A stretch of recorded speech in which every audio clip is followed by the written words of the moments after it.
Hello po sa ating listeners. Ako pong muli ang inyong narrator, Miss Yvonne.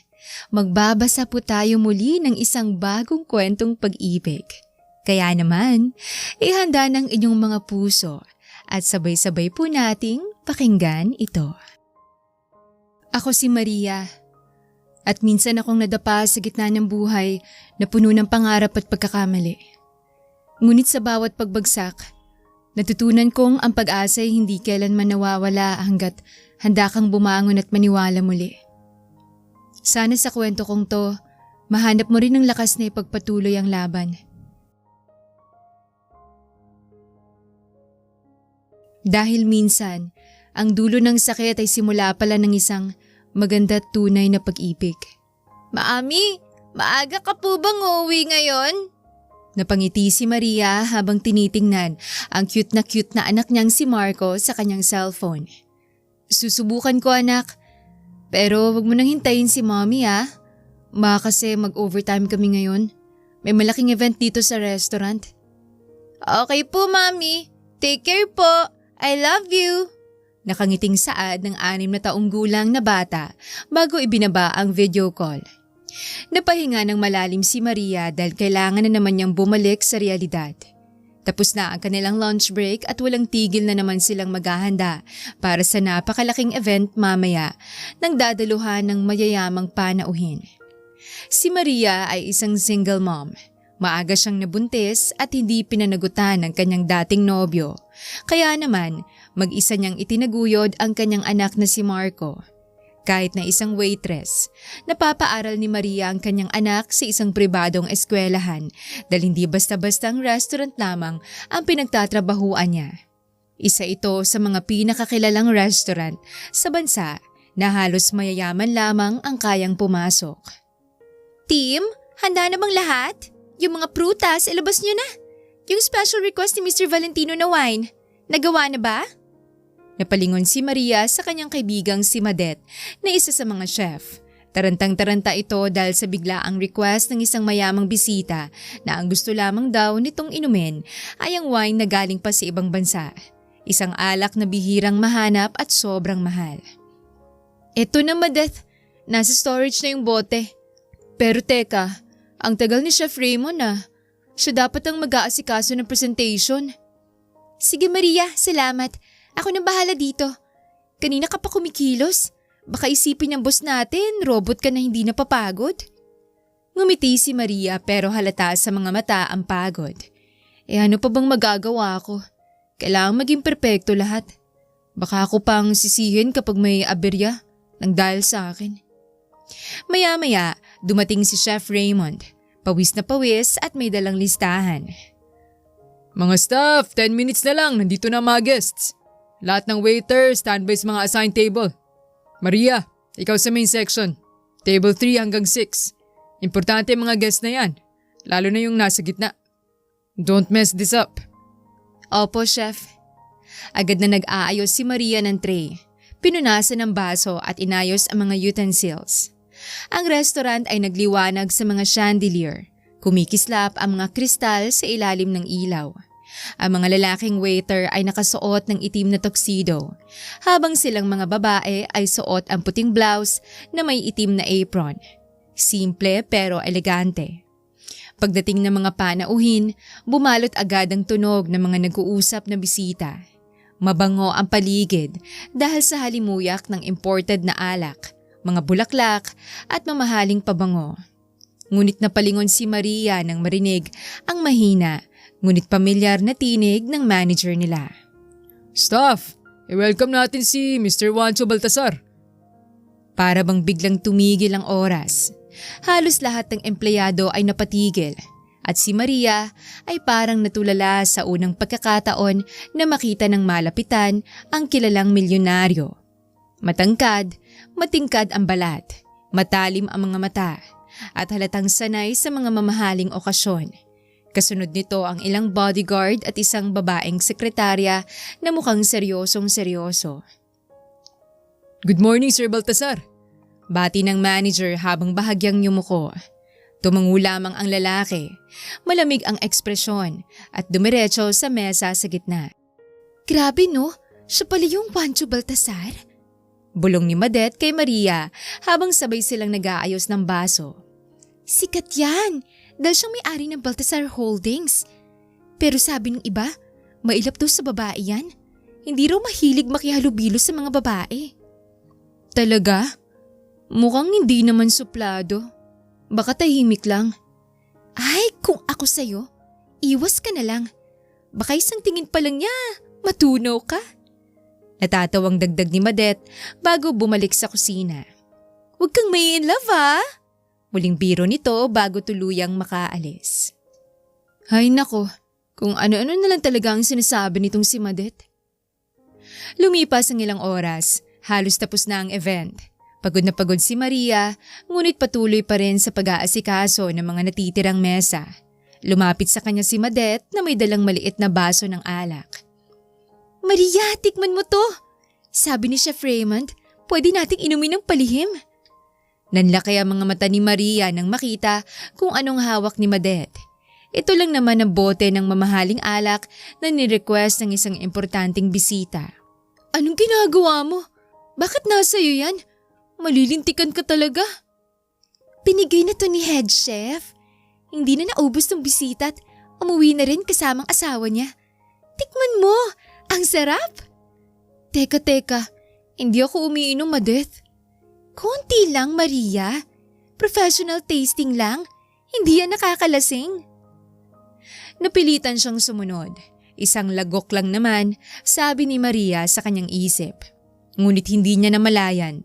3 beses pala siyang napatikim ng wine dahil tulad ng sabi ni Madette, masarap nga ito.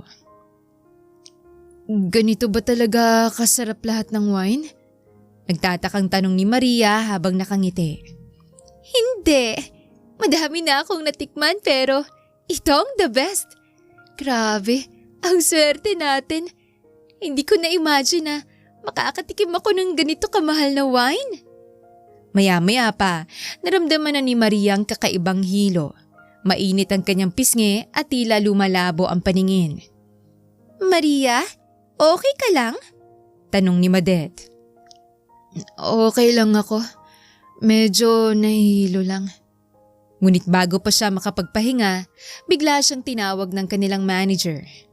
Maria, tulungan mo nga yung mga kasama mong iserve yung wine sa table 4 kay Mr. Baltasar. Ako po? Oo, bilisan mo.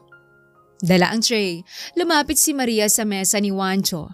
Ramdam niya ang kabog ng dibdib niya habang inilalapag ang baso.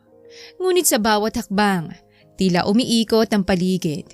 Sa isang iglap, nadulas siya at hindi alam kung dahil sa hilo o kaba. Ngunit bago pa niya namalayan, napayakap siya kay Juancho. At napasinghap na lamang ang lahat nang magtagpo ang kanilang mga labi. Tahimik ang buong lugar. Lahat ay napatingin. Ang ilan ay napanganga. Ang iba'y napahawak sa bibig. Mabilis na kumala si Maria.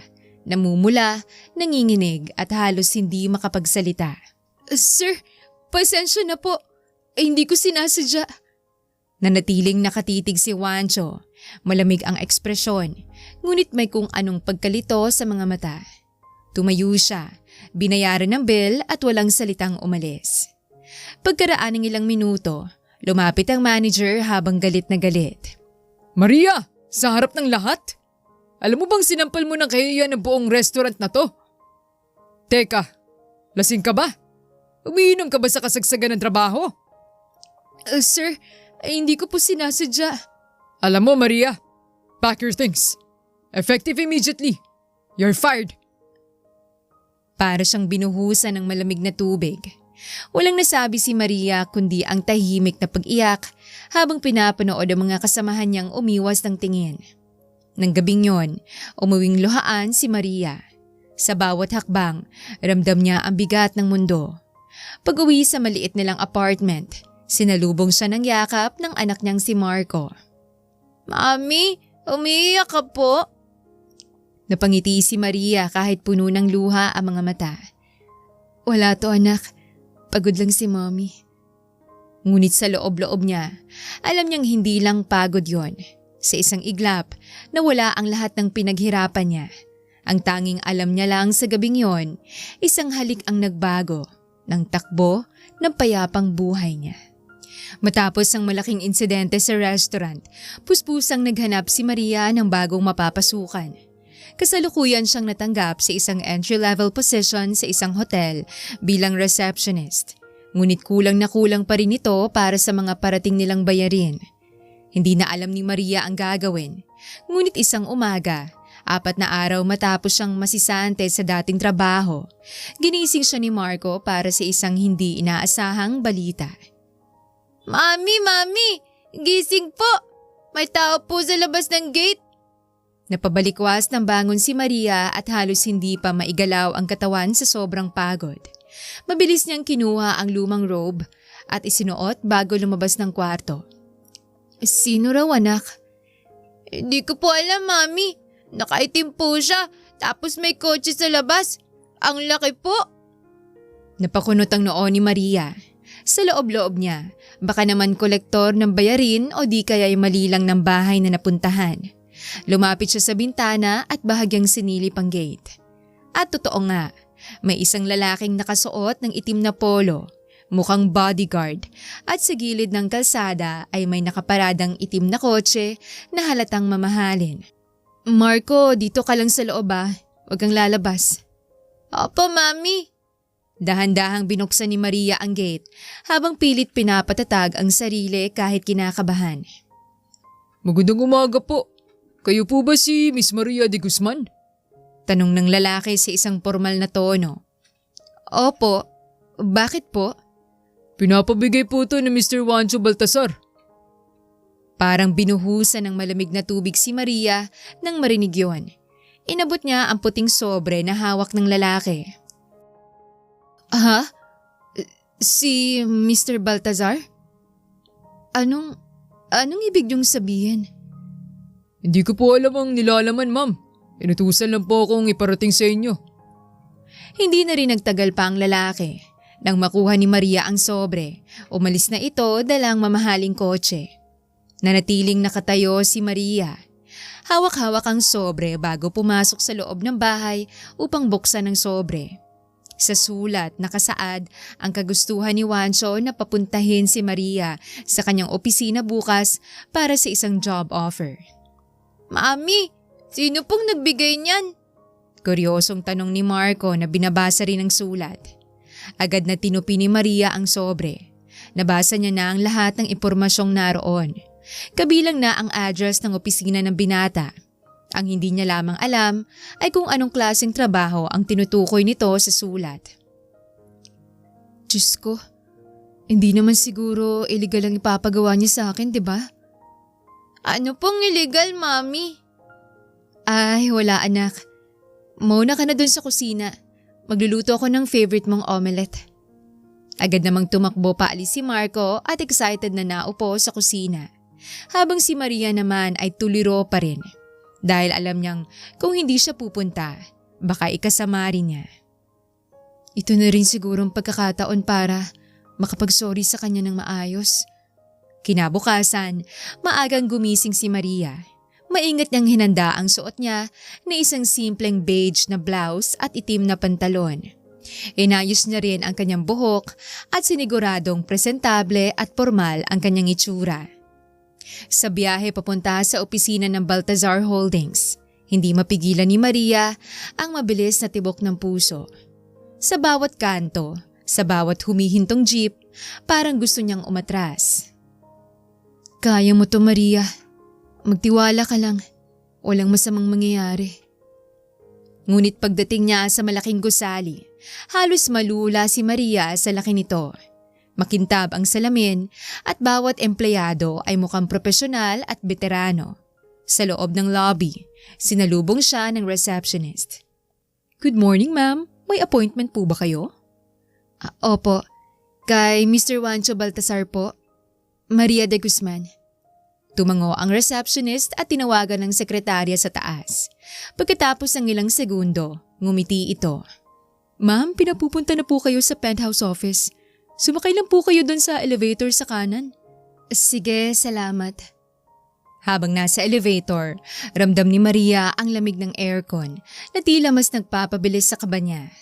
Sa loob ng opisina, malawak at moderno ang disenyo. May mga painting sa pader at floor-to-ceiling window na tanawang buong syudad. Nakaupo roon si Juancho, seryoso, nakatingin sa laptop. "Good morning, sir." Maya-maya, tumingin si Juancho kay Maria. Tahimik at malalim ang mga mata ng binata na parang sinusuri si Maria. Miss De Guzman, salamat at pinaunlakan mo ko. Naku sir, ako po dapat ang humihingi ng paumanhin. Hindi ko po sinasadya yung nangyari sa restaurant. Naiya po talaga ako. Itinaas ni Juancho ang kanyang kamay upang patigilin siya. Marahan lamang itong ngumiti. Hindi mo kailangang magpaliwanag. Alam kong hindi mo sinasadyang nangyari. Maupo ka. Sumunod naman si Maria at kabadong naupo sa harap ng malaking mesa ni Juancho. Ang totoo, nalaman kong dahil sa nangyari, nahirapan kang makahanap ng bagong trabaho. Malamang dahil din yun sa dati mong amo. Oo nga po sir, mukhang naikalat niya na sa mga kakilala niya yung nangyari kaya para na rin po akong na-blacklist sa lahat ng restaurant. Napahinga ng malalim si Juancho. Pasensya na kung wala man lang akong ginawa nung gabing yon. Sadyang may pinagdadaanan ako. But anyway, pinatawag kita para itamang lahat at makabawi. Napakurap si Maria at hindi makapaniwala. Bumawi po? Tumango si Juancho. May anak ka, diba? Opo, may anak po akong lalaki. Ang totoo, may pamangkin ako. He's my late brother's son. At hindi kami ganun kalapit sa isa't isa. To be honest, the kid hates me for some reason. Hindi ko siya madisiplina. Hindi kami nagkakasundo sa kahit na ano. I tried hiring many people. Mga kilalang nani na may magagandang reputasyon. Nagbayad ako ng malaki at nag-invest ng pasensya at oras. Pero walang nangyari. Ngayon, ang last resort ko ay mag-hire ng isang katulad mo. Katulad ko po? Ano pong ibig niyong sabihin sir? Katulad mo, isang tunay na ina. Hindi lang basta isang experienced nanny. Ang totoo, hindi ko naisip na gawin to kung hindi nirekomenda ng sekretarya ko. Ang tingin ko naman magandang ideya rin yun para mabigyan ka ng maayos sa trabaho. Kung magkano kinikita mo sa pinagtatrabahuan mong hotel ngayon, dodoblehin ko. Bibigyan pa kita ng malaking bonus kapag may nakita akong improvement. Hindi nakasagot si Maria. Napaawang lamang ang kanyang bibig at hindi makapaniwala sa lahat ng kanyang narinig. Sigurado po ba kayo sir? Ang totoo po, wala po akong experience sa pag-aalaga ng bata. Maliban sa sarili kong anak at mga kapatid. Napangiti lamang si Juancho at napabuntong hininga. Desperado na rin akong subukan na kahit na anong paraan para mapabuti ang sitwasyon namin, Maria.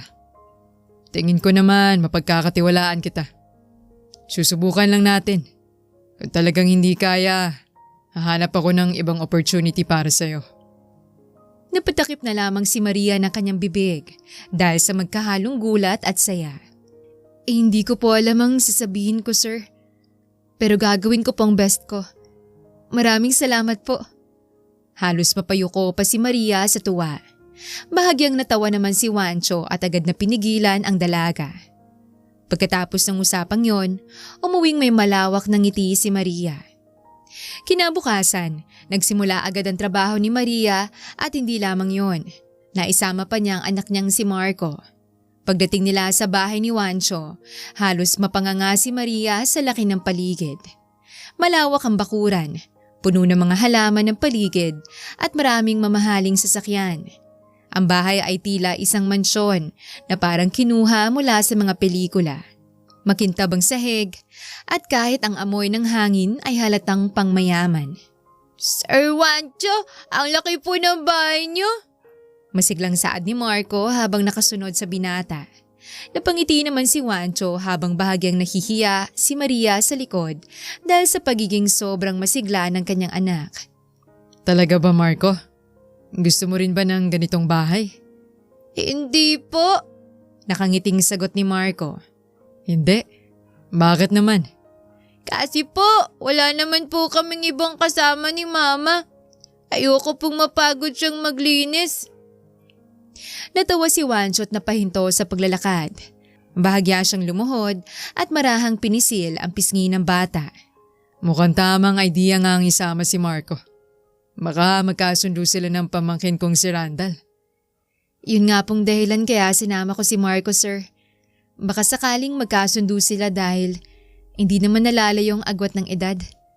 Ngunit hindi pa man nila natatapos ang usapan, isang malakas na tunog ng nabasag na bagay ang umalingaw-ngaw mula sa loob ng bahay. Napatingin si Maria at napatakip ng bibig, habang si Wancho naman ay mabilis na tumayo at tumakbo papasok. Randall! Sumunod si Maria, dala si Marco na halatang nagulat. Pag-akyat nila sa ikalawang palapag, nadatnan nila ang isang batang lalaki na halos kasing edad ni Marco. Ngunit mas matangkad at may suot na branded na pajama. Nakakunot ang noo, hawak ang remote at may nabasag na laruan sa sahig. Anong nangyari rito? Wala, tito. Nababagot lang ako. Sagot ng bata na hindi man lang tumingin sa kanila. Randall, may bisita tayo. Si Miss Maria at ang anak niya, si Marco. Siya ang magiging bagong tagapag-alaga mo. Napalingon si Randall nang may malamig na tingin kay Maria. Another babysitter? Akala ko ba sinabi ko na siyo, tito, na ayokong may ibang tao rito. Bahagyang ngumiti si Maria at marahang lumapit. Hello, Randall. Ako si... Hindi kita kailangan. Mariing sambit ng bata sabay talikod. Napatigil si Maria at napalunok. Maging si Marco ay napatago sa likod ng kanyang ina dahil sa pagiging agresibo ni Randall. Randall, hindi yan ang tamang paraan ng pakikitungo sa mga bisita. Bumalik ka dito. Bisita? Hindi sila bisita. Isa na naman tong tauhan na gusto mo ipilit sa akin. Ayoko nang may nangungulit sa akin. Napahinga ng malalim si Maria at napahawak na lamang sa kamay ng kanyang anak. Hindi sanay si Marco sa ganitong eksena ng pagsisigawan, kaya naman halatang takot ito. Tahimik lamang si Maria. Hindi alam kung makikisali ba siya o lalayo na lang. Ngunit bago pa siya makapagsalita, hinila ni Marco ang laylayan ng kanyang damit. Mami, pwede ko po ba siyang kausapin? Mahina nitong sabi. Tumango si Maria at kahit kabado, hinayaan niya si Marco. Lumapit si Marco kay Randall na nakaupo na ngayon sa gilid ng kama. Hawak ang isang laruan. Ay, ako nga pala si Marco. Nakangiting bati ni Marco. Ang ganda ng kwarto mo ah. May robot ka pa. Pwede bang Bago pa man matapos ni Marcong sasabihin, bigla na lamang siyang tinulak ni Randall palayo. Wala akong pakialam. Malis na kayo rito. Sigaw ni Randall. Napatigil si Marco at napatingin kay Randall. Halatang nagulat ito. Si Maria naman ay mabilis na lumapit na inalalaya ng anak na bahagyang natumba. Randall, humingi ka ng tawad kay Marco. Bakit ako hihingi ng tawad sa kanya? Siya ang pumasok sa kwarto ko, tito. Tumalikod ang bata at mabilis na pumasok sa banyo, sabay sara ng pinto. Natahimik ang buong paligid. Ang tanging maririnig ay ang marahang paghinga ni Maria at ang mahinang hikbi ni Marco na pilit niyang pinapatahan. Marco, okay ka lang anak? Okay lang po ko, Mami. Bulong ni Marco kahit napaiyak na ito. Napayuko si Wancho at napabuntong hininga na lamang. I'm sorry, Maria. Ganito talaga siya simula pa nung nawala ang mga magulang niya. Hindi siya basta nakikipaglapit kahit kanino. Tulad ng sabi ko, kahit sa akin, hindi ko alam kung darating pa bang araw na magkakasundo kami. Pero as much as possible, ayoko siyang sukuan. Dahil ako na lamang ang meron siya. Malungkot na napangiti si Maria sa kanapatitig sa pintong pinagtataguan ni Randall ngayon. Wala po yun, sir. Naintindihan ko po. Kung gusto mo, pwede mong pag-isipan ulit. Hindi kita pipilitin. Alam ko mahirap to. Ngunit tumingin si Maria sa anak niya na ngayon marahang nakangiti kahit halatang nasaktan. Hindi po, sir. Tulad niyo, Ayoko rin pong sumuko agad. Apa, hindi po sumusuko si Mami. Singit ni Marco dahilan upang mapangiti si Juancho. Sandaling natahimik si Juancho. Marahan siyang ngumiti at sa unang pagkakataon, nakita ni Maria ang bahagyang pagluwag sa matigas na ekspresyon nito. Kung ganon, welcome sa bago mong trabaho, Maria. Ikaw nang bahala sa amin ng pamakin ko. Ngumiti si Maria kahit may bahid na pag-aalala sa kanyang mga mata. Habang pinagmamasdan ng buong paligid ng kwarto, muli siyang napatingin sa pinto ng banyo kung saan nagkulong si Randall. Napagtanto ni Maria na mukhang hindi lang basta trabaho ang haharapin niya, kundi isang pusong sugatan na kailangang unti-unting buuin. At sa unang araw pa lang, alam na ni Maria na magiging mahaba at puno ng pagsubok ang bagong yugto ng buhay nila sa kanyang bagong trabaho.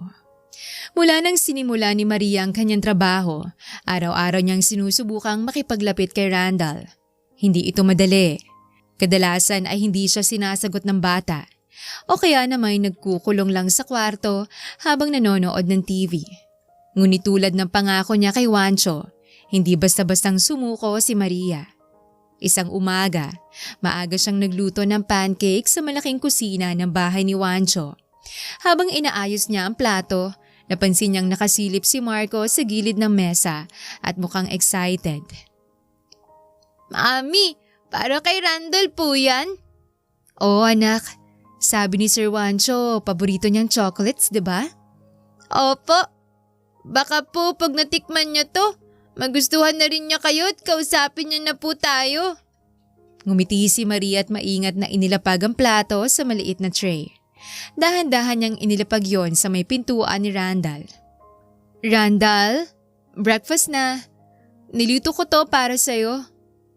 Walang sumagot. Tanging katahimikan lamang ang pumuno sa buong paligid.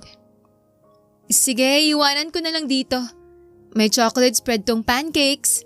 Siguradong magugustuhan mo to kaya sana kainin mo. Tawagin mo lang ako kung may iba ka pang kailangan. Okay? Mami, alis na po tayo. Hindi na po natin siya hihintay na lumabas. Takang tanong ni Marco. Hindi na anak. Siguradong mas hindi siya lalabas kapag nandito tayo. Umalis ang mag-ina. Kahit hindi sabihin ni Maria, kinakabahan siya dahil kung sakaling hindi kakain si Randall, hindi niya alam kung anong kanyang susunod na gagawin. Ngunit nang bumalik siya makalipas ang ilang minuto, wala nang iniwan niyang pagkain sa labas ng pinto. Mabuti naman at kumain siya. Napangiti si Maria saka naglakad pabalik sa kusina. Maliit na hakbang, pero hakbang pa rin yon para sa kanya. Lumipas pa ang ilang mga araw at tila natatanggap na rin ni Randall ang presensya ni Maria at minsan pati ni Marco dahil madalas din itong sumama sa kanyang ina kapag walang klase. Kahit na hindi pa rin sila kinakausap ng bata, masaya na si Maria sa konting improvements dahil natututo na si Randall na lumabas sa kwarto at kusang lumapit sa kanya kung may kinakailangan. Isang hapon, kasama na naman ni Maria si Marco sa bahay ni Juancho. Naglalaro si Marco sa sala habang nakaupo si Juancho sa sofa, nakikinig sa masiglang kwento ng bata. Sabi po ni Mami, kapag masipag daw ako sa school, pwede rin akong maging boss tulad niyo. Tumawa si Juancho at napailing. Aba, dapat nga. Mukhang matalino ka naman, Marco. Apa, kukuha po ako ng maraming katulong para hindi na pumapagod si Mami. Naku Marco, hindi na kailangan anak. Ayoko namang maging batugan. Hindi naman napigilan ni Juancho ang kanyang sarili. Pinisil niya ang pisngi ni Marco at pinanggigilan ito. Napakaswerte ng mami mo sa'yo. Talang bait-bait mong bata. Sana maging mabuti kang bata paglaki mo, Marco. Siyempre po, magiging mabuting bata po ako. Pareho silang tumatawa. Habang si Randall ay nakatayo sa may hagdan at tahimik na pinagmamasdan ng eksena. Napansin naman ni Maria ang bata na nakasilip sa kanila. Gusto niyang tawagin ito, ngunit paniguradong tatakbo lamang ito paalis. May halong lungkot sa mga mata ng bata. Isang emosyon na hindi agad napansin ni Wancho, ngunit hindi nakaligtas kay Maria. Anak, natapos mo na ba yung ginagawa mo para kay Randall? Napansin ni Maria ang pagiging kuryoso ni Randall nang tanungin niya si Marco. Napangiti si Maria at nagpatuloy na magsalita. Opo, Mami. Pero nahiya na po ako ibigay sa kanya yung drawing. Nakita ko po yung mga drawing niya. Mas magaling pa po siya sa akin. Hindi napigilan ni Wancho ang matawa. Mahilig nga talagang mag-drawing si Randall. Pero matagal na nung huling beses siyang nag-drawing. Natigil ang kanilang pag-uusap nang biglang mahulog ang bolang hawak ni Randall. Dahil doon, napatakbo ang bata paalis at nagkatinginan na lamang sina Wancho at Maria. Ako na pong pupunta sa kanya, sir. Dadalan ko na rin po ng pagkain. Sige, salamat Maria. Ilang araw ang lumipas at unti-unti, nagiging pamilyar na kay Maria ang routine ng bahay. Pamilyar na rin sa kanya mga taong labas-pasok sa bahay ni Wancho, tulad na lamang ng ilang private tutors ni Randall. Isang tanghali, habang nag-aayos siya ng mga dokumento sa study room, narinig niya ang sigaw ni Randall mula sa kabilang kwarto. Aray! Tama na po! Napatigil si Maria. Mabilis siyang lumapit at binuksan ang pinto. Sa loob, nadatnan niya ang matandang babae, ang math tutor ni Randall na hawak ang isang patpat, habang si Randall ay nakatayo sa gilid, namumula ang kamay at may luha sa pisngi. Iniisip mo bang kakampihan ka ng tito mo? Gusto mo bang sabihin ko sa kanya kung gaano ka kahirap turuan? Nanlaki ang mga mata ni Maria nang makitang eksena. Agad siyang napasigaw ng walang alinlangan. Ma'am! Ano pong ginagawa niyo sa bata? Nagulat ang tutor, pero hindi nagpakita ng pagsisisi. Dinidisiplina ko lang siya. Walang respeto sa akin. Ayaw sumunod. Huwag ka nang mangyalam dito. Disiplina? Sa pamamalo hanggang sa mamula ng kamay ng bata? Hindi po yan disiplina. Pang-aabuso po yan. Tinuturuan ko lang siya ng leksyon. Agad na lumapit si Maria. Kinuha niya si Randall at agad na itinago sa kanyang likod. Galit na napatayo ang matandang babae. Ano bang ginagawa mo? Alam mo ba kung bakit mas nagiging matigas ang ulo niyan? Dahil masyadong spoiled nung nabubuhay pa ang mga magulang niya. Wala po kayong karapatang banggitin ng mga magulang ng bata sa ganitong sitwasyon. Nagluluksa pa po yung bata. Pero mas lalo niyo lang po siyang pinapahirapan imbes na turuan. Anong nangyayari dito? Lahat sila ay napalingon sa pinto kung saan naroon si Wancho na tila kararating lamang. Sir, sinasagot po ko ng pamangkin niyo kaya dinidisiplina ko lang nang biglang sumingit ang babaeng to at inaaway na ako. Sir, nakita ko mismo. Pinapalo niya si Randall. At mukhang hindi naman po disiplina ang ginagawa niya. Kaya pala palaging umiiyak at nagtatago si Randall pagkatapos ng math lessons niya. Dahil kung ano-anong masasamang bagay na sinasabi ng tutor niya bukod sa pisikal na pananakit sa bata. Nanlaki ang mata ni Wancho. Tumingin siya sa pamangkin na tahimik lamang nang makita niya ang namumulang kamay ng bata para bang may apoy na nabuhay sa kanyang sistema. Kitang-kita ang namumuong galit sa mukha ni Wancho.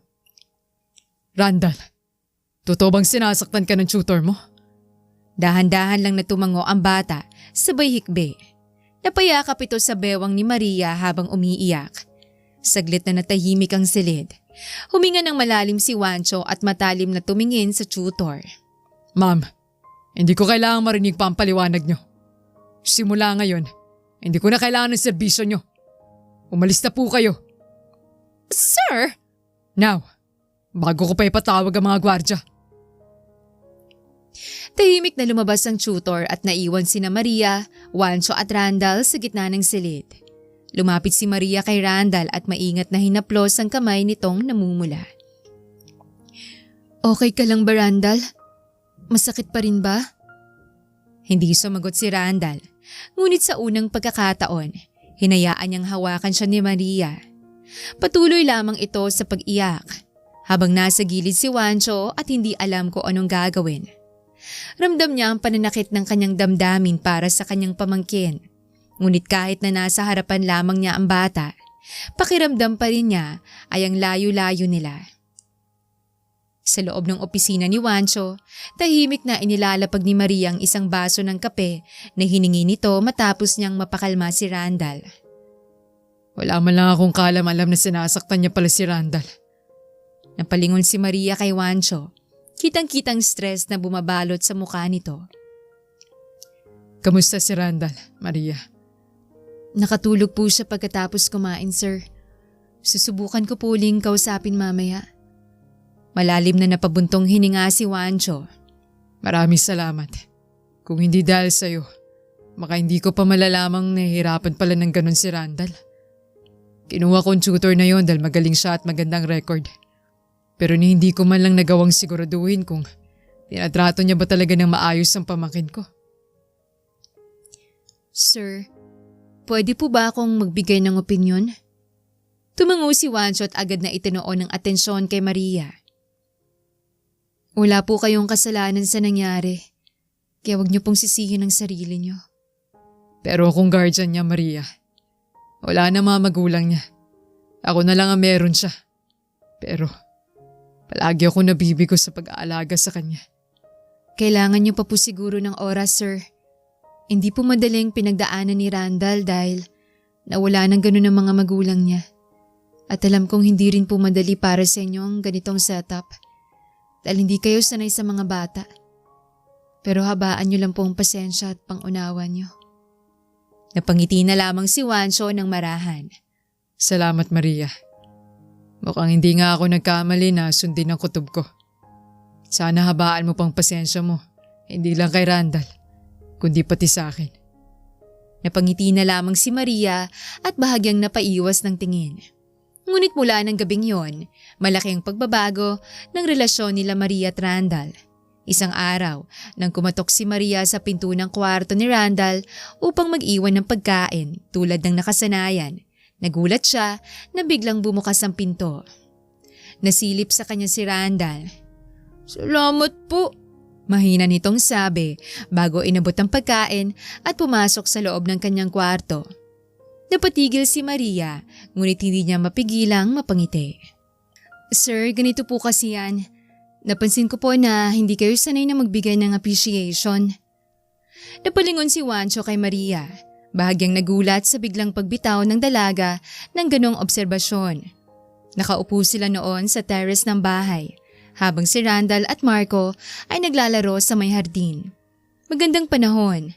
May malamig na simoy ng hangin at ang langit ay kulay kahel na tila ba sinasadyang maging saksi sa kanilang pag-uusap. Talaga? Pero na-appreciate ko naman ang mga ginagawa mo para kay Randall. Napailing si Maria at bahagyang natawa. Ay, hindi po para sa akin, sir. Para po sa pamangkin niyo. Anong ibig mong sabihin, Maria? Napatigil saglit ang dalaga. Sa kamarahang tumingin sa direksyon ni Randall na ngayon ay abala sa pagtatayo ng maliit na sandcastle kasama si Marco. May ngiti sa mukha ni Randall, isang bagay na bihira niyang makita noong mga unang linggo niya sa pagtatrabaho. Kailan niyo po huling sinabihan si Randall ng very good o kaya naman hinawakan man lang ang ulo niya bilang tanda ng nakagawa siya ng mabuti? Natahimik si Juancho. Tila biglang napatigil ang oras sa pagitan nila. Nang hindi pa rin ito sumagot, muling nagsalita si Maria. Alam niyo po, minsan yung mga ganitong simpleng salita lang, malaking bagay na sa mga bata. Hindi po nila hinahanap yung mga mamahaling regalo o laruan. Gusto lang nila maramdaman na proud sa kanila yung mga taong mahal nila. Napayuko si Juancho. Alam niyang totoong sinasabi ni Maria. Lumaki si Randall sa mundo ng formalidad at distansya, ngunit mapagmahal ang mga magulang nito. Kabaliktaran ni Juancho na walang ibang buhay kundi ang trabaho. Siguro, hindi ko lang talaga alam kung paano. Hindi ako sanay. Hindi ko alam kung saan magsisimula. Wala namang tamang paraan, sir. Magpakatotoo lang po kayo sa sinasabi ng puso niyo. Tahimik na tumango si Juancho. Hindi niya maiwasang mapatingin kay Maria. Sa mga mata nitong puno ng sinseridad at sa boses nitong parang laging may dalang ginhawa. Alam mo, Maria, kung tutuusin, Mas marami pa akong natutunan sa'yo sa ilang linggong to. Kesa sa lahat ng naging tutor at tagapayo ko kay Randall. Naku sir, baka naman po sobra niyo na akong pinupuri. May malaking kasalanan pa rin po ako sa inyo. Yung halik ba? Natahimik si Maria na mabanggit ang bagay na yon. Nahihiya siyang napaiwas ng tingin. Si Juancho naman ay napaubo na lamang nang mapagtantong naging awkward ang sitwasyon dahil sa sinabi niya. Sige, bababa na muna ako para kausapin yung mga bata. Tahimik na pinanood ni Maria ang dalawang batang lalaki matapos lumakad palayo si Juancho. Ilang sandali pa, dumating din ang binata sa kinaroroonan nila Marco at Randall. Tita! Masiglang tawag ni Marco sabay lapit kay Juancho. Tingnan niyo po! Ang ganda ng gawang sandcastle ni Randall! Sabi niya po kanina, magtatayo po siya ng ganitong bahay balang araw. Napatitig si Juancho kay Randall na nahihiyang napayuko habang may hawak pa rin na buhangin. Tama ka nga, Marco. Ang ganda ng gawa niya. Gusto mo bang maging architect paglaki mo, Randall? Hindi po. Gusto kong maging engineer. Tulad po ni Papa. Mahinang sagot ni Randall. Napangiti si Juancho matapos marinig yon. Sa mga pagkakataong yon, para bang bigla rin siyang nangulila sa presensya ng kanyang nakatatandang kapatid. Ang kuya na siyang nanatili sa kanyang tabi, anumang hamon ng panahon ang dumating. Siguradong proud na proud ang papa mo sa'yo, Randall. Saad ni Juancho, sabay marahang hawak sa ulo ni Randall. Unti-unti namang napangiti si Randall. Si Marco ay malawak na napangiti, saka muling nagpatuloy sa pakikipaglaro kay Randall. Tito, gusto niyo po bang tumulong sa amin? Biglang paanyaya ni Randall na siyang kinagulat ni Juancho. Oo naman. Kung pwede. Kung okay lang sa inyo. Okay lang po, Tito. Dito po kayo gumawa ng castle niyo para magkakatabi pong castle nating tatlo. Sagot ni Randall. Itinupi ni Juancho ang manggas ng kanyang polo at walang alinlangan na hinawakan ng mga buhangin upang bumuo ng sarili niyang castle. Habang panay sa pag-uusap ang dalawang bata. Napaangat ng tingin si Juancho at nagtama naman ang tingin nila ni Maria. Isang matamis na ngiti ang binitawan ni Juancho na siyang nagpabilis ng tibok ng puso ni Maria. Napahawak na lamang si Maria sa kanyang dibdib at sa pagkakataong yon, litong-lito ang kanyang isip kung bakit tila ang saya-saya ng kanyang pusong panoorin, hindi lamang si Randall na ngayoy madalas nang ngumiti, kundi pati si Juancho na unti-unting natututunan kung paano buksan ang kanyang puso para sa kanyang pamangkin at para sa isang hindi inaasahang babae sa kanyang buhay. Mami, excited na po akong mag-picnic kasama sila Randall. Napalingon si Maria sa kanyang anak. Maging siya, may magkahalong kaba at saya pa rin para sa kanilang picnic mamaya. Bigla na lamang kasing nag-aya si Juancho isang gabi bago siya umuwi mula sa pagtatrabaho. Dinala mo na ba yung paborito mong laruan, anak? Opo, pati drawing materials po. Magdo-drawing po kami ni Randall. Ida-drawing po namin ng magandang view. Napangiti si Maria. Sa mga nagdaang linggo, unti-unti nang nakikita niya ang pagbabago kay Randall. Hindi na ito ganoon ka-antisocial at minsan pa nga'y nakikipagbiruan kay Marco. Sa isip ni Maria, hindi lamang siya nakahanap ng maayos na trabaho. Nakahanap din siya ng panibagong pag-asa para sa dalawang bata. Hindi pa man siya tapos mag-ayos, isang businang narinig nila sa labas ng bahay. Mami, si Sir Juancho na po yan! Sigaw ni Marco sabay takbo palabas ng pintuan. Lumabas si Maria at agad niyang nakita si Juancho. Nakasandal sa itim na kotse, nakasuot ng simpleng polo shirt at shades. Sa tabi nito si Randall na nakangiti na ngayon, hawak-hawak ang maliit na bola. Good morning. Bati ni Juancho na may kasamang magaan ng ngiti. Handa na ba ang mag-ina? Apa, iniintay lang po namin ang pagdating niyo. Sagot ni Marco. Sir, may ilang pagkain akong niluto. Wala nang sir, Maria. Picnic lang to. At wala ka sa trabaho ngayon. Tawagin mo na lang ako sa pangalan ko. Hindi naman nakasagot si Maria, ngunit bahagya siyang napangiti. Sa biyahe papunta sa picnic grounds, tahimik sa unang mga minuto. Si Randall at Marco ay abala sa likod, naglalaro ng mga laruan, habang si Maria ay patagong sumisilip kay Juancho. Sa bawat mahinang tawa nito, sa paraan ng paghawak niya sa manibela, at sa tinig niyang kalmado na may kung anong pakiramdam na hindi maipaliwanag ni Maria maging sa kanyang sarili. Okay ka lang? Oo naman, medyo natulala lang. Hindi mo kailangan maging formal ngayon. Relax ka lang. Enjoy natin tong araw. Pagdating nila sa venue, isang malawak na parke ang bumungad sa kanila. May berdeng damuhan, mga bulaklak sa paligid at isang lawa na kumikislap sa ilalim ng araw. Habang naglalatag ng banig si Maria, agad namang tumakbo sina Randall at Marco papunta sa gilid ng lawa para maglaro. Careful kayo huwag kayong lalapit sa tubig. Apa, Mami! Tugon ni Marco sabay takbo kasama si Randall. Si Juancho naman ay tahimik na nagbubukas ng mga basket. Ang dami mong niluto Wala naman yun. Naisip ko lang kasi baka magutom ang mga bata. Mahilig po kasi si Marco sa adobo kaya… Paborito ko rin yun. Mukhang marami kaming pagkakasundo ni Marco. Natawa si Maria at napailing na lamang. Ang bilis niyo nga pong naging malapit sa isa't isa. Yun ay dahil hindi natatakot si Marco sa akin, tulad ng ibang bata. But in the same way, respectful din siya at napaka-polite. Nagpatuloy ang picnic ng masaya. Ang mga bata ay nagtatawanan habang naglalaro ng bola at si Maria naman ay abala sa pagbabantay. Si Juancho, na tahimik na nakaupo sa tabi niya, ay tahimik na inoobserbahan lamang ang lahat.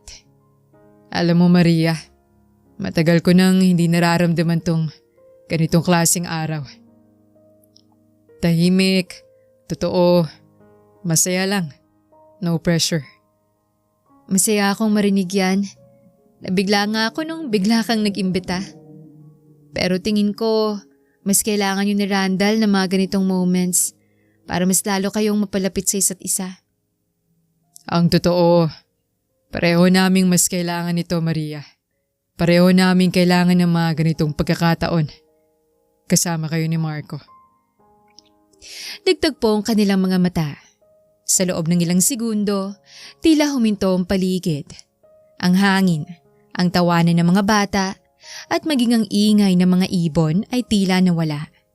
Si Maria ang unang umiwas ng tingin, habang ramdam ang mabilis na tibok ng kanyang puso. Baka gusto mong samahan sila sa paglalaro? Hindi na. Parang mas gusto kong makipagkwentuhan sa'yo dito. Ano namang pag-uusapan natin? Bahagyang natawa si Maria bago muling napatingin kay Juancho.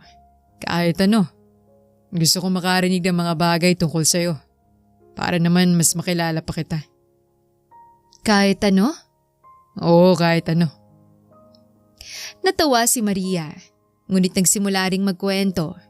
Nakinig naman si Juancho nang may saya sa mga mata habang pinagmamasdan lamang si Maria. Isang hindi pamilyar na pakiramdam ang bumalot sa kanyang puso habang pinapanood ang dalaga. At hindi na kailangan pang itanggi ni Juancho sa kanyang sarili yon dahil alam niya na kung gaanong mas lumalalim ang papel ni Maria sa kanyang buhay. Lumipas ang ilang oras at habang palubog na ang araw, nakaupo sina Maria at Juancho sa ilalim ng punong nara. Ang dalawang bata ay nagdodrawing sa isang notebook sa hindi kalayuan. Tingnan mo sila, parang matagal nang magkaibigan. Dahil sa'yo yan. Kung hindi dahil sa tiyaga mo, baka hanggang ngayon hindi pa rin kami nagkakaintindihan ni Randall. Hindi naman. Ikaw pa rin yung dahilan kung bakit siya nagbago. Dahil nagsikap ka. Nagtama ulit ang kanilang mga mata. Sa pagkakataong ito, walang umiwas. Ang ngiti ni Juancho ay banayad, puno ng pag-unawa at pasasalamat. Si Maria naman ay tila hindi makagalaw. Pero ang ngiting bumungad sa kanyang labi ay totoo, magaan at maramdamin. Habang unti-unting nilalamon ng dapit hapon ng paligid, parehong napagtanto ni Maria at Juancho na may kakaibang namamagitan sa kanila. Isang damdaming hindi nila planado, ngunit tila hindi rin nila kayang pigilan. At sa gitna ng tawanan ng dalawang bata, sa ilalim ng lumulubog na araw, nagsimula ang isang bagay na matagal nang nag-aabang sa pagitan nila. Ang isang damdamin na unti-unting mamumunga. Lumipas pa ang mga araw at mas nagiging malalim ang koneksyon ni Maria hindi lamang kay Randall kundi pati kay Juancho. Mami, magdodrawing ako ng napakalaking castle! Saad ni Marco saka dumapa sa sahig upang makapag-drawing ng mas maayos. Natawa lamang si Maria habang nag-aayos siya ng mga dokumento sa mesa. Tulad ng dati, nakaupo sa tabi niya si Marco, abala sa pagguhit, habang si Randall ay tahimik na nagbabasa ng libro sa tabi ng kanyang kaibigan. Tahimik ang lahat hanggang sa biglang tumunog ang cellphone ni Maria. May dumating na isang notification. Teka, kaninong number to? Napakunot ang noo ni Maria bago pinindot ang screen. Isang email mula sa isang kilalang restaurant chain sa bansa ang kanyang natanggap. Mula ito sa Maison de Royal, na isa sa mga inaplayan ni Maria nung nawalan siya ng trabaho. Sa katunayan, alam niyang hindi siya matatanggap dahil sa mataas na standard nila. Kaya naman hindi na siya nag-expect ng sagot mula sa kanila. Binuksan niya yon at halos mapahinto sa paghinga. Dear Ms. De Guzman, we're pleased to inform you that your profile has been shortlisted for the assistant manager position in our main branch. Hindi siya makapaniwala. Assistant manager, hindi basta waitress, hindi receptionist, kundi isang managerial position. Mami, okay ka lang po? Tanong ni Marco nang mapansin ang malawak ng ngiti ng ina na may halong kaba. Anak, tinanggap nila ako sa isang malaking restaurant. Talaga po, Mami?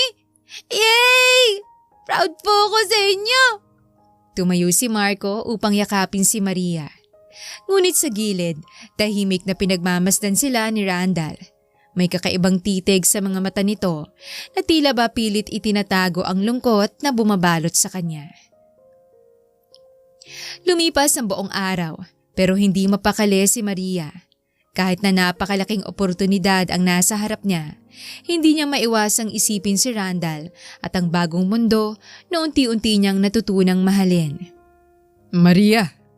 Napasinghap si Maria na bigla na lamang hawakan ni Juancho ang kanyang kamay. Napatitig ito sa mainit na tubig na isinasali niya sa baso. Malapit na itong mapuno at kung hindi siya pinahinto ni Juancho, malamang ay napaso na ang kanyang kamay. Okay ka lang ba? Ano bang iniisip mo? Muntik ka nang mapaso.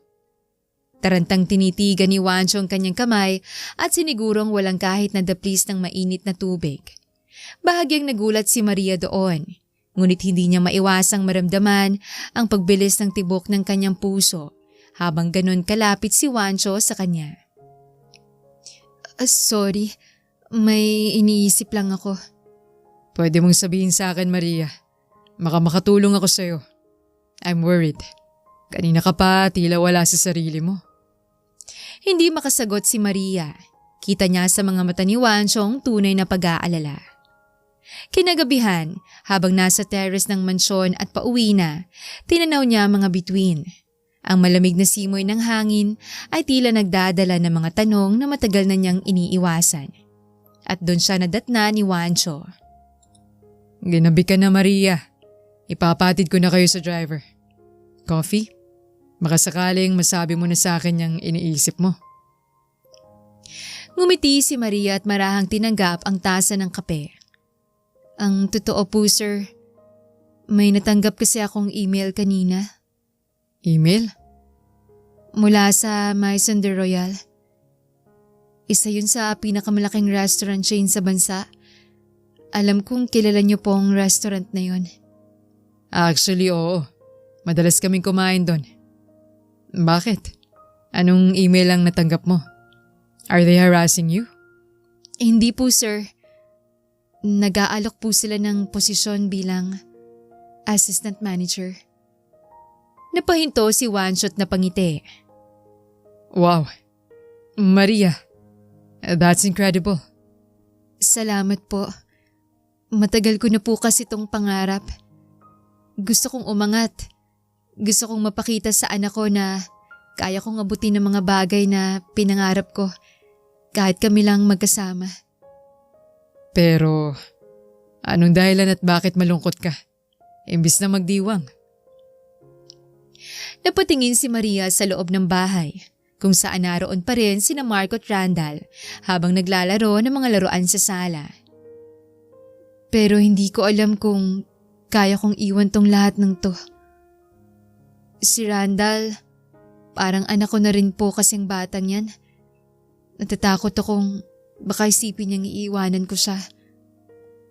At sa totoo lang po sir, nasanay na po ako sa ganito. Sa ganito? Opo. Kasama kayo ni Randall. Payapa, tahimik. Mahalaga na po kayo para sa akin. Natahimik si Wancho at napatitig sa mga mata ni Maria. Hindi mabasa ng dalaga ang mga emosyon sa mga mata ng binata. Ngunit para bang hinihila siya ng mga mata nito palapit. Salamat Maria. Masaya akong marinig na ganyan ang tingin mo kay Randall at sa akin. Napaiwas ng tingin si Maria at tapid ng ngumiti habang patuloy sa pagsasalita si Wancho. Pero hindi ko kailanman gustong pigilan ka sa kahit na ano na gusto mong abutin. Ayoko na may talikuran ka para sa amin. Lalo na kung pangarap mo. Kung may oportunidad, dapat mong abutin yon. Hindi nakasagot si Maria. Ang tinig ni Wancho ay kalmado. Pero sa ilalim nito, naroon ang bahagyang pighati na pilit niyang itinatago. Sabihin mo sa bata, dapat malaman din nila. Kinabukasan, habang sabay-sabay silang kumakain ng merienda, huminga ng malalim si Maria bago nagsalita. Randall, may gusto lang sana akong sabihin. Napatingin agad ang dalawang bata. Halata sa mukha ni Randall na mukhang may idea na ito sa sasabihin ni Maria. May natanggap kasi akong job offer sa malaking restaurant. At baka tanggapin ko yon dahil matagal ko ng pangarap na magkapagtrabaho doon. Tahimik si Randall. Si Marco naman ay biglang lumingon sa kanyang kaibigan. Bibisita pa rin kami sa inyo, Randall. Pwede kang pumunta sa bahay namin. Imbis na umiyak, marahang ngumiti si Randall. Randall, masaya ka rin ba para kay Mommy? Nakangiting tanong ni Marco. Marahang tumango naman si Randall. Oo, deserve ni Tita Maria yun dahil magaling siya at mabait. Napangiti si Maria. Hindi makapaniwalang kay Randall niya mismo maririnig ang mga salitang yon. Ang Randall na noon ay galit sa mundo at sarado ang puso para sa ibang tao. Sa likod ng mga mata ng bata ay may bahid ng lungkot, pero halata ring tinatanggap niya ito ng may kababaang loob. Salamat, Randall. Mahigpit na niyakap ni Maria si Randall. Hindi naman umangal ang bata at bahagya ring napaiyak ito. Magpapakabait ka, okay? Dapat hindi na kayo mag-aaway ng tito mo kapag wala na ako dito. Opo, Tita Maria. Pero bibisita po kayo ng madalas para hindi ako magtampo. Huwag kang iyak, Mami. Natatawang saad ni Marco nang makitang naluluha ang kanyang ina. Sa hindi kalayuan, tahimik silang pinagmamasdan ni Wancho nang may ngiti sa labi. Pagkatapos ng ilang minuto, tumikhim si Wancho. Boys, why don't you play outside muna? Mag-uusap lang kami ni Maria. Okay po, Tito. Saad ni Randall bago hinila si Marco palabas ng pinto. Naiwan si Wancho at Maria sa loob ng tahimik na sala. Ang huni ng mga kuliglig sa labas ay naghalo sa bigat ng katahimikan sa pagitan nila. Hindi ko alam kung paano ko sisimulan, Wancho. Natutuwa ako sa oportunidad. Pero parang ang hirap. Ang hirap umalis sa lahat ng naging bahagi ng araw-araw ko nitong mga nakaraang buwan. Lumapit si Juancho sa kamarahang inilapag ang hawak na tasa. Maria, hindi mo kailangang magpaliwanag. Alam kong importante yan sa'yo. At kung kami man ang dahilan kung bakit nagdadalawang isip ka, wag mo kaming isipin. Hindi kami mawawala. At palaging bukas ang pinto ng bahay na to para sa'yo. Maraming salamat, sir. At I like you, Maria. Parang biglang huminto ang mundo ni Maria nang marinig yun. Po? Napaubo si Juancho. Halatang kinakabahan ng binata. Si Maria naman ay gulat na gulat pa rin dahil hindi niya inasahan ang mga salitang yon. Hindi ko alam kung kailan nagsimula. Pero tuwing nakikita kitang masaya kasama si Randall at si Marco. Tuwing naririnig kong tumatawa ka sa kusina. O kapag nakikita kong nagsisikap kang magpabuti sa kanila. Hindi ko mapigilang pagmasdan ka. Nung una, namamanga ako sa pasensya mo. Sa dedication mo. Tapos mas nakilala kita. Hindi lang bilang ina at bilang nag-aalaga kay Randall, kundi bilang isang babae. And before I knew it, gusto na pala kita. Tahimik. Tanging mga tibok ng puso lamang ang naririnig ni Maria. Hindi niya alam kung anong sasabihin. Sir Juancho? Hindi kita pipigilan kung aalis ka. Pero gusto kong malaman mo bago ka umalis. Na sa lahat ng dumating sa buhay ko, ikaw yung nagbigay ng kulay. Kung pipiliin mong abutin ang pangarap mo, susuportahan kita. Hindi ko alam kung anong dapat kong maramdaman. Hindi mo kailangang ma-pressure, Maria. Kapag handa ka na, handa akong tanggapin ano man ang magiging desisyon mo. Sa labas, naririnig nila ang tawanan ni Randall at Marco na tila walang kamalay-malay sa mabigat na usapan ng mga nakatatanda sa loob. At sa sandaling yon, habang nakatingin si Maria kay Juancho, napagtanto niyang kahit gaano kalaki ang mundo, gaano man karaming tao sa mundo, mapaglaro pa rin talaga ang tadhana para sa lahat. Lumipas ang ilang buwan matapos tanggapin ni Maria ang trabaho sa Maison de Royal. Sa simula, hindi naging madali dahil mahigpit ang pamunuan, mabilis ang galaw ng operasyon at halos wala siyang oras para sa sarili. Ngunit sa kabila ng pagod, nagniningning pa rin siya. Nakakapagod, pero masaya ako sa ginagawa ko. Napangiti si Juancho nang marinig yon. Mabuti naman kung ganun. Masaya akong nakikita kang masaya. Sa mga panahong yon, hindi rin nawala si Juancho. Sa kabila ng pagiging abala ni Maria, palagi siyang nandyan. Nagpapadala ng pagkain kapag alam niyang hindi pa ito nakakakain. Nag-aabot ng payong sa oras ng ulan o kaya'y simpleng mensahe lamang tuwing gabi na, "Huwag mo kalimutang magpahinga. Proud ako sa'yo." Hindi kailanman minadali ni Juancho si Maria. Ipinakita niya ang kanyang intensyon hindi sa mga salitang magagarbo, kundi sa mga gawaing tahimik ngunit totoo. Dahil sa bawat simpleng pag-aalaga, unti-unting napagtanto ni Maria ang tunay na pagmamahal na nooy ibinubuhos niya lamang sa iba. Pero ngayon, naipaparamdam na sa kanya ni Juancho. Isang gabi matapos ang mahaba at nakakapagod na shift, lumabas si Maria sa pinto ng restaurant. Ang ilaw mula sa signage ay Maison de Royal ay bahagyang naglalaro sa kanyang muka habang pinipigilan niyang mapangiwi sa pagod. Ngunit bago pa siya makalakad patungo sa kalsada, bigla siyang napatigil. Sa tapat mismo ng restaurant, nakasandal sa kanyang sasakyan si Juancho. Ang binatay nakangiti, may dalang maliit na paper bag at tila ba matagal nang naghihintay. Juancho? Surprise! Sinundo na kita. Sabi ko na siguradong pagod ka na naman. Bahagyang natawa si Maria at napailing na lamang. Hindi mo namang kailangang mag-abala pa.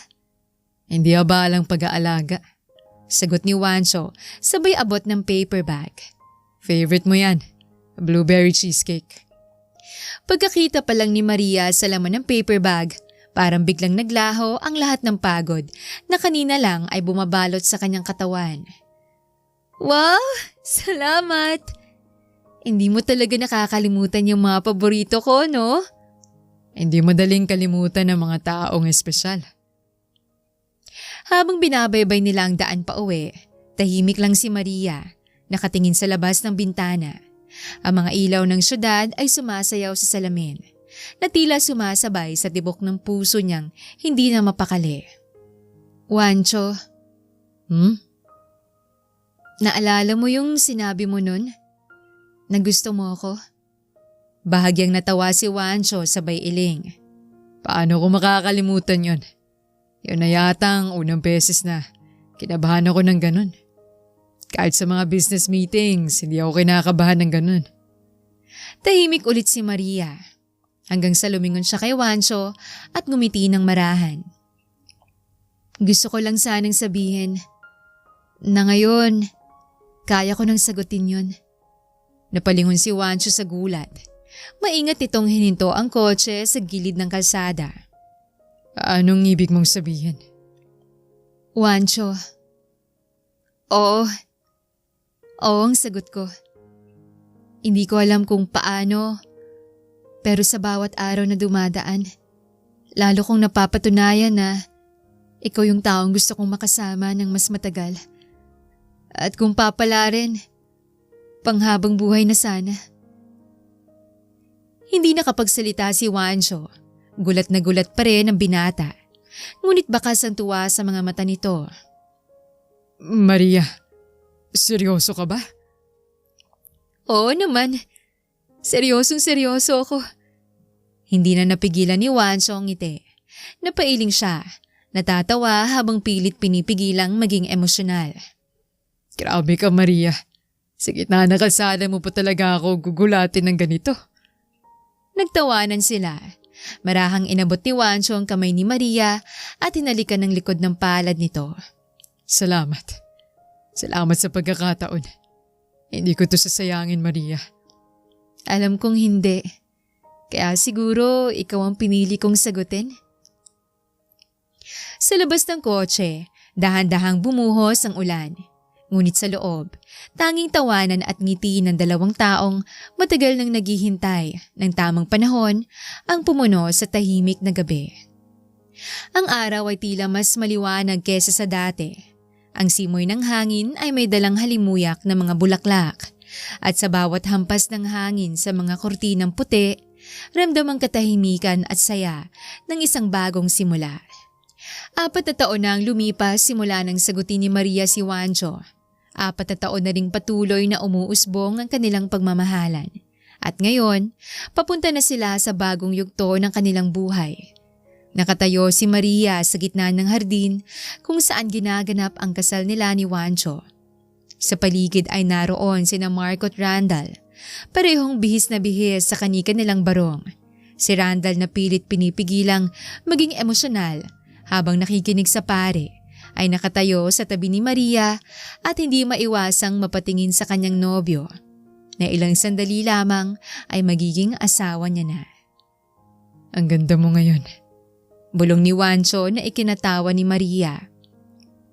Makinig ka nga kay Father. Natatawang sagot ni Maria. Napalingon si Maria sa paligid. Naroon ang lahat ng taong naging parte ng kanilang pagmamahalan. Ang mga taong naging saksi ng lahat ng kanilang pinagdaanan sa loob ng 4 na taon. Ilang sandali pa, oras na para ibigay ang kanilang mga sagradong pangako para sa isa't isa. Maria, nung una kitang nakilala, hindi ko akalaing ang isang pagkakamaling magiging daan para makita kong babaeng magpapatinu sa isang katulad ko. Sa'yo ko natutunan kung paano muling magmahal. Binigyan mo ng kulay ang buhay ko. Pinapangako ko na sa bawat umaga, aalalahanin ko kung gaano ako sinuwerte na ikaw ang kasama ko.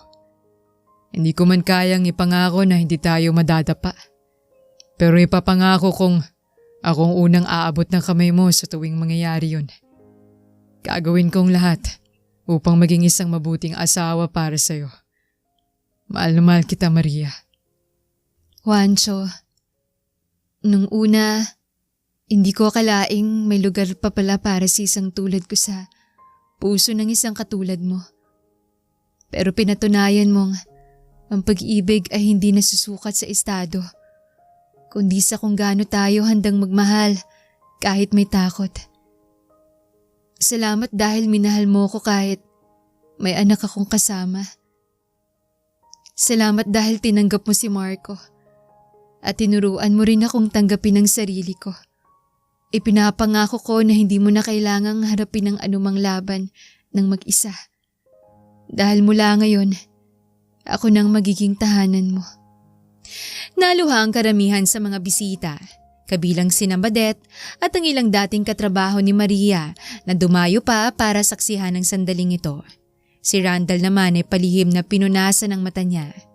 Napangiti si Randall bago siya napatingin muli sa altar, kung saan itinataas ng pari ang kamay at binigkas sa mga salitang pinakahihintay ng lahat.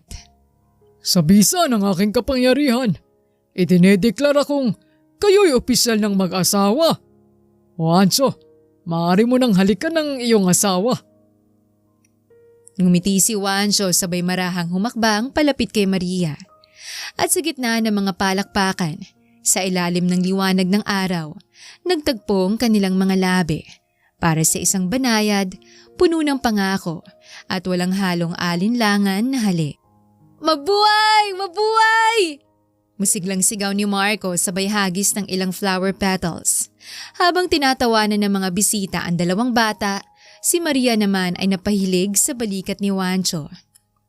Hindi ako makapaniwala. Minsan lang akong nangarap, pero binigyan ako ng Diyos ng higit pa. Hinawakan ni Juancho ang kamay ni Maria, saka ipinatong ang isa niyang palad sa tiyan ng kanyang asawa. Hindi na ako makapaghintay na makita siya, Maria. Alam kong mamahalin mo siya ng sobra-sobra, tulad ng pagmamahal mo sa amin. At sa araw na yon, sa gitna ng halakhakan at musika, nagsimula ang bagong kabanata ng kanilang buhay. Ang kwento ni Maria at Juancho na minsang pinagtagpo ng isang pagkakamali, ngunit tinadhana ng pag-ibig na totoo. Hindi lahat ng pagkakamali ay wakas. Minsan, ito ang daan papunta sa tamang simula.